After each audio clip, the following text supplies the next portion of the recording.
If you are a K drama fan, you need to read this book. If you are into Korean dramas, K drama lore, or mythical creatures and fantasy K drama, this book is for you.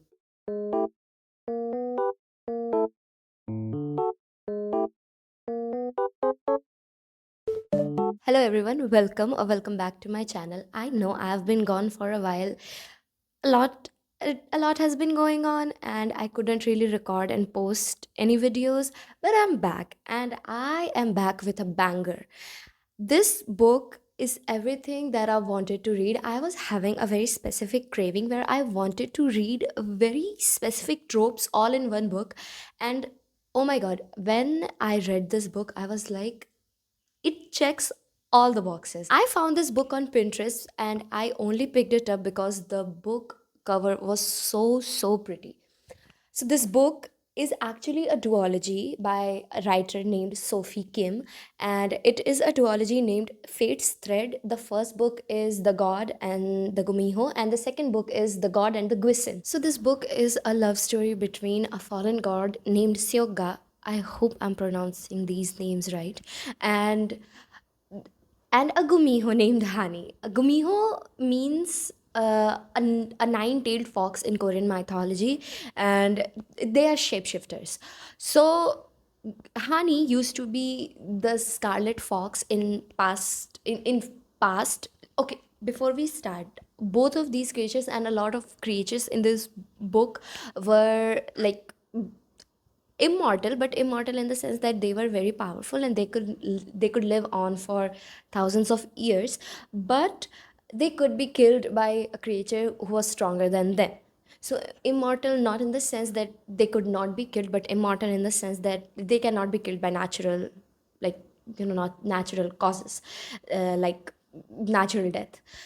Okay, so coming back to the stories, Scarlet Fox, Honey, she killed a lot of people in past, and now that Seokga is now a fallen god and is in the mortal world, he has to find Scarlet Fox and kill her to claim back his authority as a god, to claim back his powers as a god. Hani decides to work with Seokga and lead him away from the Scarlet Fox to save herself. As the hunt begins, they grow close and they are starting to develop some feelings, but there are lies, there is deception, and there is a lot on stake. Because if Seokga decides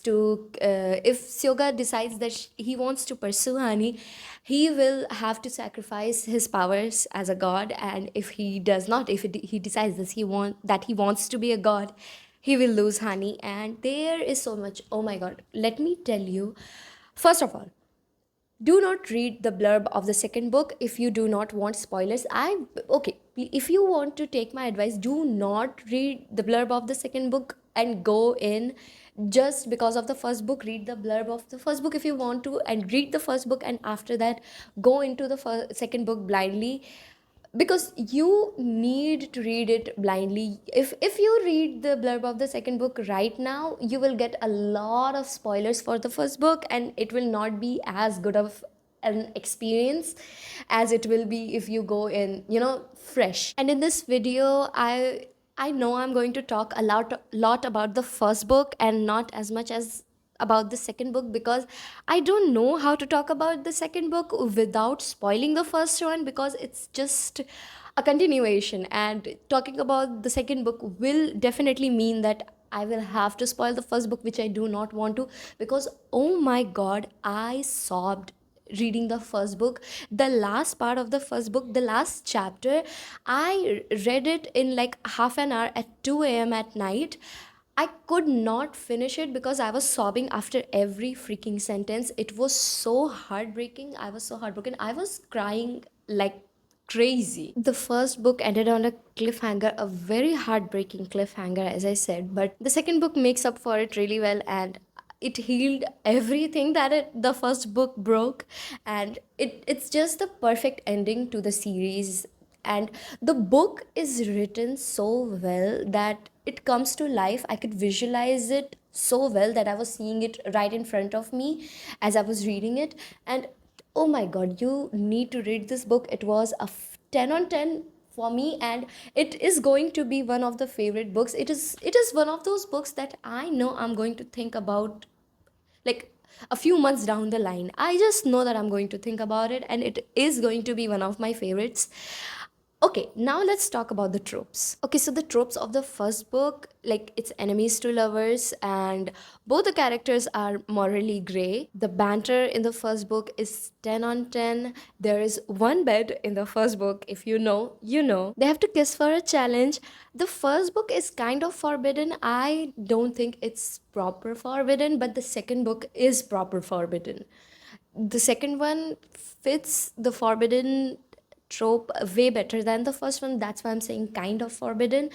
And okay, one thing about Seokga, that he only likes two things in the world. First is coffee, and second is honey. Okay, now in the second book, I am going to tell you trope without spoiling anything, because I want you to have the full experience of this series. So the tropes are soulmates, red thread of fate. Oh my god, when I realized there was a red thread of fate kind of trope in the second book, I just had to read it. The trope of being soulmates is portrayed so strongly in the second book that it's just so magical. There is telepathy, mind reading, and emotion, feeling each other's emotions.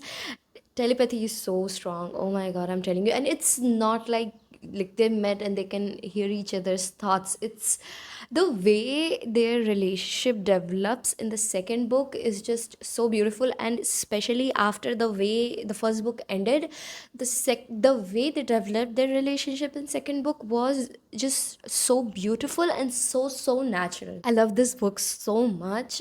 I cannot explain how much I love this book in words.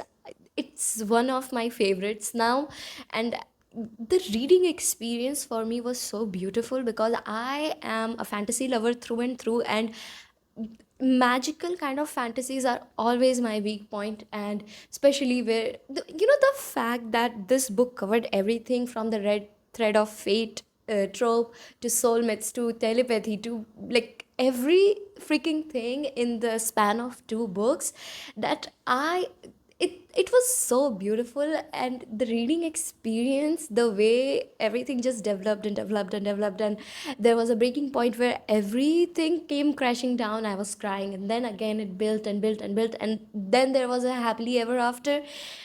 It just made me feel everything. It was funny, it was humorous, it was beautiful. I cried, I laughed, I giggled, I kicked my feet, I blushed. It was everything that I needed when I was in a reading slump, and this book catered to me like nothing else. The only thing that I would say was a little kind of, like, I wish it was in the book, was that I wish there was an index of all the Korean words and Korean creature names of creatures that was used in the book and their meanings, so I would not have to go off and google it and understand it. Because every single time there was a new kind of creature coming, I was running to google to search its meaning. And there were some times that I forgot like what the creature was, and it took me some time to remember what the creatures were. And it could be a me problem, but that was like, I wish there was an index talking about all the creatures and who they were, how they originated, and everything, like about the Gumiho or the Grim Reapers and everything. And I wish there was an index. Otherwise, everything was perfect. I adore this book so much. I love it so much. That was it for this video, guys. Go read these books and let me know if you like it or not over in my Instagram DMs or in the comments below, because I need someone to talk to about this book. And do not read the blurb of the second book before the first one. And I'll see you in the next one. Bye.